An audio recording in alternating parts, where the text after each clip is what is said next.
Praise lord. మీరందరు బాగున్నారా? మీతోటి మరొకసారి ఇట్లా మాట్లాడటం చాలా సంతోషం ఉంది. మరి ముఖ్యంగా ఇది చెప్పే వరకు నాకు నెమ్మది లేదు. God has been leading me to tell you this. I don't know for who it is, but I'm telling here it is. మీలో ఎవరో చాలా you're tired of waiting, exhaust అయిపోయారు. ఎందుకంటే మనము ఎన్నోసార్లు వింటూ ఉంటాము, వేచి ఉండాలి, you have to wait for. Yes, it's true, but let's talk reality. ఎంతకాలం వేచి ఉండాలి? ఎంతకాలం ఎప్పుడవుతుంది?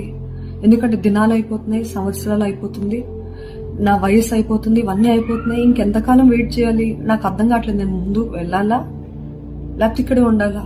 ఎందుకంటే ఇట్లాంటి పాయింట్లో you cannot go back. You either go forward are your stuck. అట్లాంటి పరిస్థితుల్లో ఉన్నారేమో. సో మీతోటి దేవుడు చెప్పమంటున్న మాట ఏంటంటే, ఈ వెయిటింగ్ సీజన్ చాలా డెస్పరేట్ అయిపోతాం మనం. ఇంకా ఆత్రత ఎక్కువ అయిపోతుంది. ఏది మన ముందు కనపడితే అది మనము పొందుకోవాలి, లేకపోతే ఇంకా ఇదేనేమో దేవుని వాగ్దానం యొక్క నెరవేర్పు అని అనుకుంటూ ఉంటాం. కానీ నో, సారా కూడా అదే తప్పు చేసిందండి. ఏం చేసింది? తను అనుకుంది, ఓకే, ఇన్ని సంవత్సరాలు నేను వెయిట్ చేశాను, నాకు ఇస్తానన్నాడు, కానీ ఇది నా గర్భం నుండి రాదేమో, ఈ కుమారుడు నా గర్భం నుండి రాడేమో, కాబట్టి నాకు సహకారిగా ఉన్న తండ్రి నుండి వస్తాడేమో, maybe this is what is God's promise అని she took the wrong step, wrong move in the desperation. ఈరోజు మనం కూడా ఆ ఆత్రతతో తప్పుడు నిర్ణయాలు, కంగారుపాటు నిర్ణయాలు తీసుకుంటాము. So this is your warning. You need discernment. You need to understand. విచేక్షణ కాదు, ఇది నిజంగా దేవుడు చూపిస్తున్న ధార. ఎందుకంటే అపవాది అనేక సార్లు ఆ శోధనలు చాలా చక్కగా కనపడేలాగా చూపిస్తాడు, కానీ దట్ ఈస్ నాట్ ట్రూ.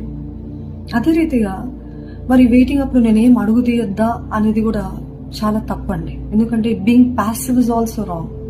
ఎందుకంటే ఒకసారి ప్రవచనం పొందుకున్న తర్వాత, ఒకసారి వాగ్దానం పొందుకున్న తర్వాత దేవుడు అన్నాడు, నేను చెప్పాను, ఇంకా అడుగు తీయాల్సింది నీ బాధ్యత అని అంటూ ఉంటాడు. కాబట్టి అడుగు తీయచ్చు. ఇది దేవా, ఇది నీ చిత్తం అని నమ్మి, నీ వాగ్దానం అని నమ్మి నేను ఒక అడుగు తీస్తున్నాను. ఒకవేళ ఇది నీ తగిన టైంలో కాదంటే, లేకపోతే ఇది నీకు తగింది కాదు అని అంటే, ఈ తలుపు వెంటనే మూసే ప్రభా, అడ్డంకులు కలగజే ప్రభా. బిలామికి ఎన్నో అడ్డంకులు వచ్చినాయండి.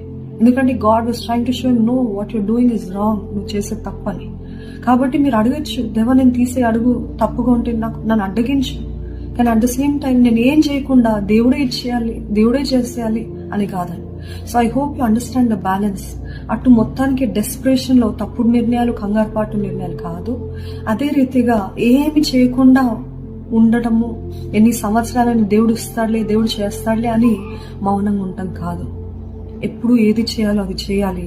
ఒకవేళ దేవుడు మిమ్మల్ని